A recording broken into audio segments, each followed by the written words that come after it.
నమ్రత శిరోద్కర్ గారు కూడా విన్నారంటగా కదా. యా షీ హర్డ్ అండ్ రఫ్గా ఉన్నప్పుడు మామూలుగా what was your immediate reaction? She was like it's very good story అండి and she big few scenes and say ఈ సీన్ భలే ఉంది, ఆ సీన్ భలే ఉంది అని చెప్పింది. అంత keen గా విన్నారు. యా మార్కెటింగ్ సీన్ అని ఈ సినిమాలో ఉంటుంది, మీరు చూడండి, మీకు చూసిన వెంటనే అర్థమైపోద్ది. ఓకే. ఆ మార్కెటింగ్ సీన్లో మీకు దట్స్ అ ఫేవరెట్ సీన్. తను విన్నప్పుడు తనకి షీ యాక్చువల్లీ మెన్షన్, అవునా? అలా 4 చెప్పింది. దట్ వాజ్ వన్ సీన్ నాకు ఇమీడియట్గా గుర్తొస్తుంది. ఇప్పుడు నీకేమైనా ఆవిడ గైడెన్స్ ఇవ్వడం కానీ, లేకపోతే ఒక డిస్కషన్ లాగా, ఇది ఇక్కడ పొరపాటు జరుగుతున్నది సుధీర్, ఇలాగ చెయ్యొద్దు, లేకపోతే ఇలా చెయ్యి అని ఏదైనా అలాంటి గైడెన్స్ ఉంటుందా? ఊరికే డిస్కషన్ వైజ్ ఫోన్ చేసి మరీ చెప్పడం కాకుండా. అంటే ఫోన్ మామూలు డిస్కషన్లో షీ టాక్స్. ఎస్పెషల్లీ ఇనీషియల్గా నేను వచ్చేటప్పుడు ఐ స్టిల్ రిమెంబర్ కొన్ని చెప్పేది, ఇలా చేయాలి, ఇలా చేయాలి, ఇక్కడ నేర్చుకోవాలి, ఇది చేసుకోవాలి, డిజైనర్ అది అని. హెయిర్ కట్కి ముంబైలో ఒకరు ఉన్నారు, అర్థం చేయించుకోవాలి అని చెప్పి నాకు గుర్తు she was suggesting you have to just experiment, I can forward, I can go there, మాట్లాడచ్చాను. అండ్ అప్పట్లో ఒక యాడ్ వచ్చేది, ఎయిర్ ఫ్లైట్లో ఉంటారు, ఎక్కడికి వెళ్తున్నారంటే కటింగ్కి వెళ్తున్నా అంటాడు. సో కటింగ్ కోసం అక్కడికే వెళ్తారా, నాకు చిన్న నవ్వు వచ్చింది అప్పుడు.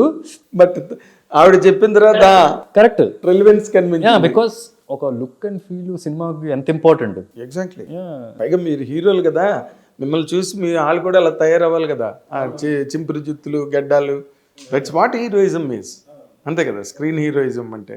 ఇప్పుడు నార్మల్గా మహేష్ బాబు ఈవెన్చువల్గా మీ ఫ్యామిలీ మెంబరు, లేకపోతే ఆయన ఫ్యామిలీ మెంబర్ నువ్వు, ఓకే, దట్స్ ఓకే.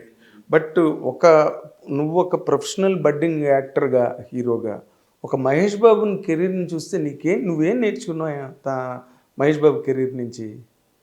అంటే కెరీర్ జనరల్ ఎక్స్పీరియన్సెస్ అండి, ఒకటనే కాదు, ఎన్నో నేర్చుకున్నాను. ఎక్కడో ఇన్స్పైర్, ఇలా చేయాలరా మనం అనిపించడం కానీ, అమ్మో మనం ఇలా చేయలేము అనిపించడం కానీ, అమ్మో అది మహేష్ బాబు చేయాలి. ఎక్కడ మీకు కళాకారులు కదా ఎమోషన్ ఉంటుంది, అలా చేసేయాలి మనం.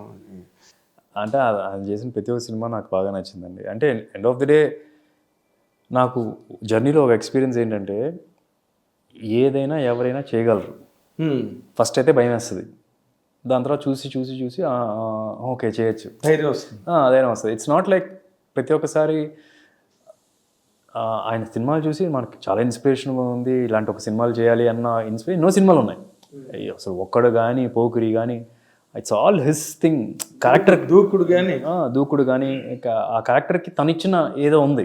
ఇట్స్ ఆల్వేస్ నేను ఒకటి బిలీవ్ చేసేది ఏంటంటే, డైరెక్టర్ ఎంతైనా స్టోరీ రాసుకోండి, ఎలాంటి ఒక క్యారెక్టర్ అయినా ఇమాజిన్ చేసుకొని, ఆ క్యారెక్టర్తో పాటు కొంత యాక్టర్ది ఉంటుంది, యాక్టర్ది చరిస్మా, యాక్టర్ది 100%. సో ఆ పోక్రీలో ఆయన చెప్పిన కైండ్ ఆఫ్ డైలాగ్స్ కానీ, దూకుడులో ఆయన చెప్పిన వే ఆఫ్ ఇది కానీ, ఈ యాడెడ్ దిస్ లేయర్, ఆయన అలాగే ఫన్ చేస్తాడు బయట. అవునా? ఇంట్లో దూకుడు ఫన్ ఉంటుంది కదా. అవును, పోలీస్. సో అట్లా ఫన్ చేస్తాడు. So there is something that is attached.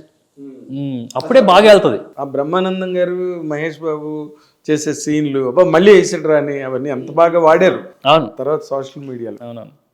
అంటే అలాంటి నార్మల్గా మహర్షి సినిమా చేసినప్పుడు కూడా మహేష్ బాబు స్టేట్మెంట్ ఇచ్చినట్టు గుర్తు నాకు. అంటే ఒక లిబరల్గా, ఫ్రీగా, ఒక ఈజీ కామెడీ చేయడం అవన్నీ. తర్వాత సర్లేరు నీకెవరిలో ట్రైన్ సీక్వెన్సెస్ అవన్నీ క్రియేట్ అయ్యాయి. అవన్నీ కూడా ఇది వర్సటైల్ యాక్టర్ అని ఏదైనా చేయగలరు, ఎమోషన్, ఫన్.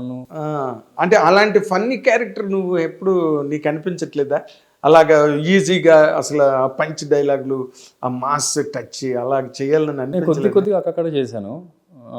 ఇప్పుడు SMS నా ఫస్ట్ సినిమా చూస్తే కనుక కొద్దిగా జోవిల్నెస్ ఉంటుంది. మీరు ఈవెన్ సమూహంలో కూడా ఒక పార్ట్స్లో మీరు చూడొచ్చు, you can see some things. అంటే మనకి ఇప్పుడు నెక్స్ట్ వచ్చే వస్తాయని చూద్దాం. చూసారు, చాలా మంది వస్తున్నారు. అవునా? ఇలా to pick the right script. Okay.